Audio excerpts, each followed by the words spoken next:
Hello everyone, this is Leonard Ulrich with another video of the week.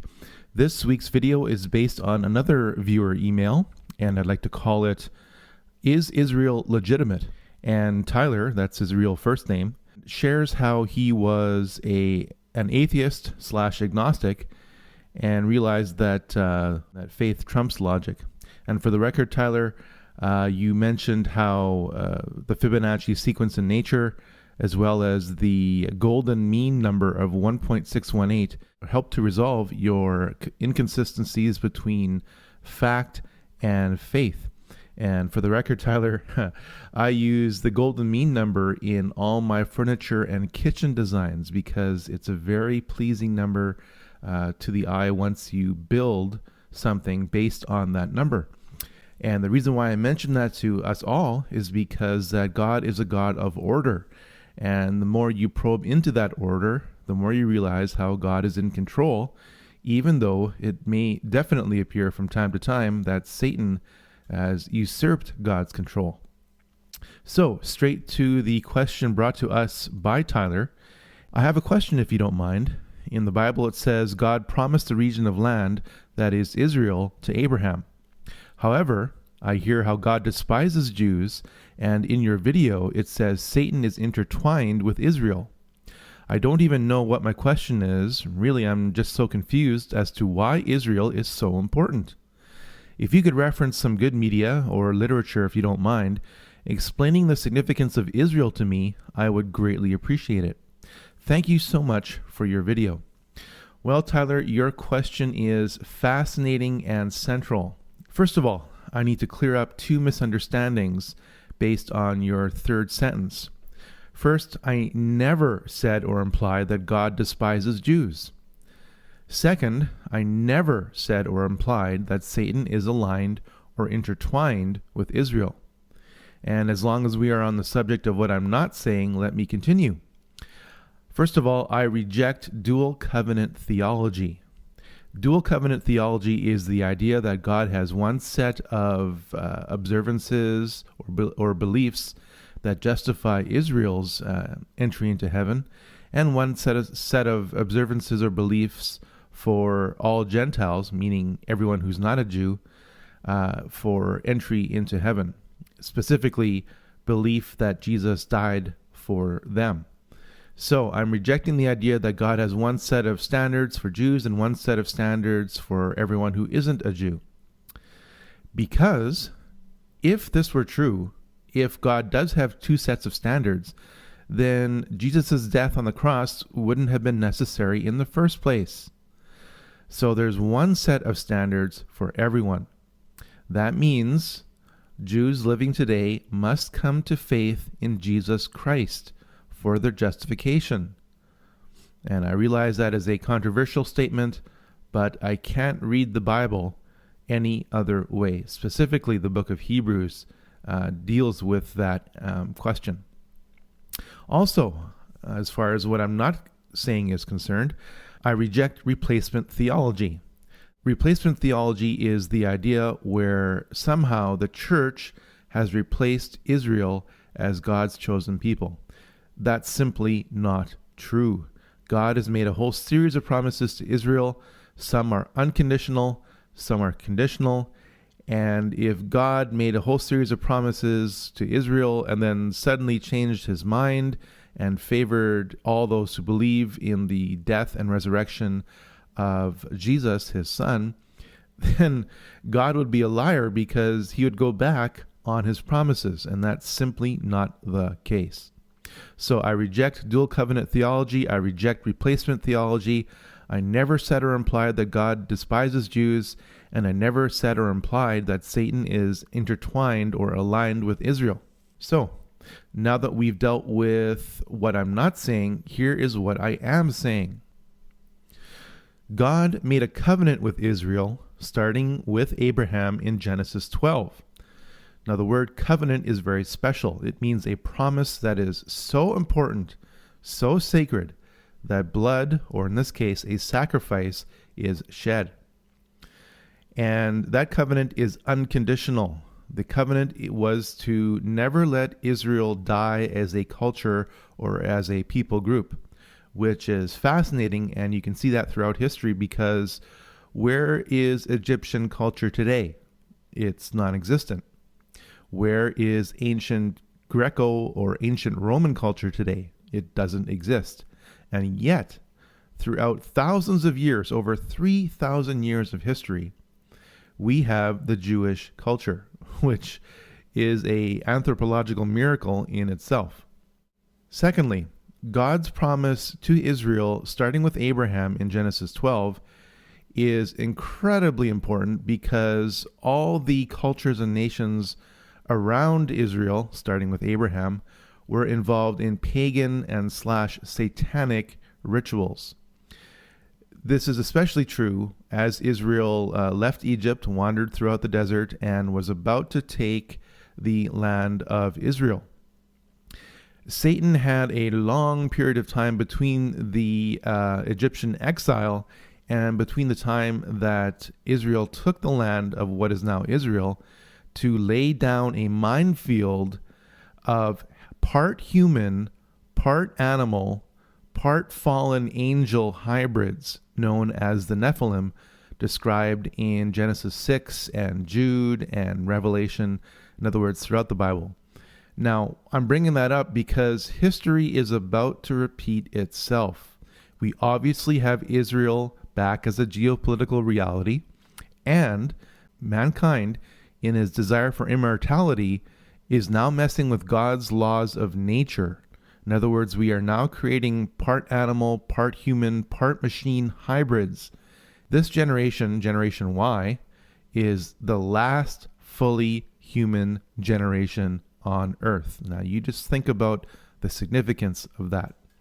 So, history is about to repeat itself. We will see Israel one day in the near future being surrounded by pagan, satanic forces, and Israel will eventually return to God. But I'm getting a little bit ahead of myself.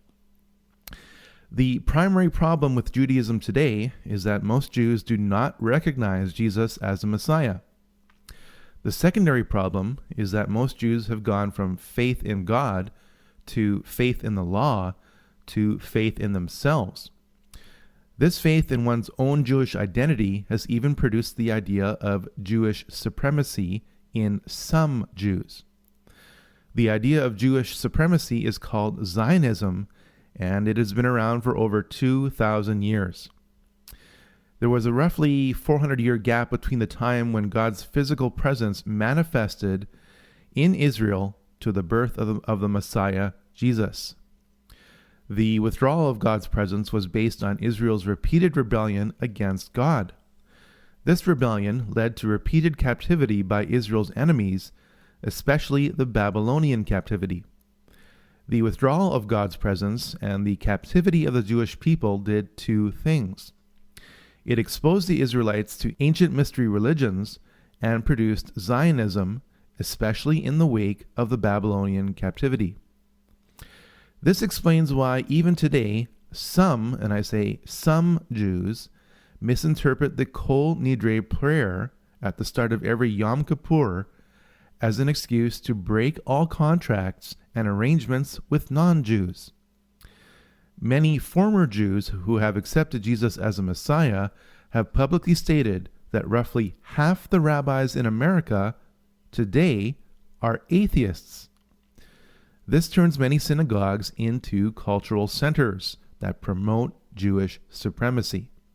We have two very specific passages in the book of Revelation that are quite dangerous because of the potential to misinterpret them, and I'm going to be very specific in my interpretation of them. These verses are Revelation 2, verse 9, and Revelation 3, verse 9. And they both contain a unique phrase, which is the synagogue of Satan, made up of Jews who say they are Jews and are not, but do lie. In other words, they are Jews in name only. And the reason why I bring this up is because the book of Revelation starts with John's letters to the 7 churches at the time. And if you study these letters to the 7 churches in Revelation chapter 2 and Revelation chapter 3, you will soon realize that this is a prophetic history of the entire Christian church. And you will also realize that we are in the final or Laodicean period of church history. But it is also fascinating that Revelation 2 verse 9 and Revelation 3 verse 9, I would argue, in my own opinion, are particular periods of history in which Jews who say they are Jews and are not, but do lie, but are in fact under the influence of Satan himself, are persecuting the Christian church. This is especially true when you realize that the Russian Revolution of the early 1900s was particularly brutal on Orthodox Christians throughout Russia, and as I stated in my film, all, and I repeat, all of the communist agents in Russia were of a Jewish background. That includes Karl Marx, that includes Lev Davidovich Bronstein, that includes Stalin, and that includes Stalin's henchmen. And one of Stalin's henchmen was Genrikh Yagoda. Now, I was shocked as a double major in history and former history teacher that I did not know the name of Genrikh Yagoda. And that is because he was literally a Jewish Hitler in the Soviet Empire. He literally had the Hitler mustache and persecuted all those who wouldn't go along with the communist regime throughout Russia. And that just mainly happened to be Orthodox Christians. Why is it that you haven't heard the name of Genrikh Yagoda? And why is it that he is responsible for the deaths of over 10 million people and you haven't heard about it? Could it be that there is Jewish influence in the historical facts that are published in the historical textbooks today? And I'll leave that up to you to consider. Also, the bias in Israel today, starting from May 1948 all the way up to today, is quite open because it is illegal in Israel today to openly witness for Christ. It is also illegal in Israel today for a Jew to marry a non-Jew. This brings up another question, which is, are Jews today observing the law without sacrificial observances? Well, without sacrifices, there is no reminder of the consequences of sin. And without this reminder, self-righteousness occurs. Jesus said that his people would reject him, but that there would be one coming in Jesus' name that his people would accept. And as we all know, this coming leader, is the Antichrist. The Antichrist will turn Jerusalem into Babylon. And just as God has his plans for Israel, so does Satan. This is especially true considering how Israel will once again incorporate the territory occupied by Babylon. During the tribulation period, it's my belief that the Christian church will be taken out of the global equation and that God will once again turn his sights on Israel. The Jewish people as a whole will once again look upon Jesus and turn to him as their Messiah. You and I are living in the church age, and at the same time, God has not entirely abandoned the Jewish people because, as I made very clear in my film, many people inside the Jewish community, in and outside of Israel, are coming to faith in Jesus Christ. Remember, the law was completed by Jesus Christ. Before the law, you had constant sacrifices. When Jesus arrived on the scene, he sacrificed himself for us. Jesus died once for all time. So, God has his plans for Israel, Satan has his plans for Israel, and in the end, God's plan will win. In Ezekiel 37, we see God leading Israel back to their ancient land, even in unbelief. And that is exactly what is happening today. Today, most Jews are secular. They don't believe in much besides themselves as a people group. Again, this promotes self-righteousness. This even at times promotes a sense of superiority over all other cultures. And that is why you see a lot of adventurism on the part of Israel today. At the same time, Israel is surrounded by about 24 nations who would rather see Israel wiped off the map. So the situation is absolutely hopeless as far as religious and geopolitical tension is concerned.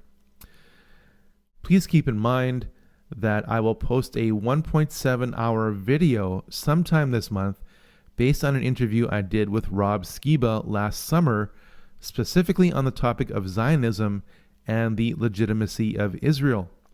I shelved the interview for at least 6 months because I didn't think it was very good. And I didn't think it was very good because Rob called me up at the last minute and put a heavy burden on me by trying to explain Zionism in about 1 hour preparation, which is an impossible task. So I rescued the interview by adding a whole bunch of visuals to it. And in other words, I found a way of saying through visuals what I should have said off the top of my head, but didn't because I was unprepared. The whole topic of Zionism is complicated and fascinating, and I think you'll enjoy the video. So, Tyler, thank you so much for the opportunity to answer your question. Hopefully I did answer your question. We'll see you with another video soon. Bye.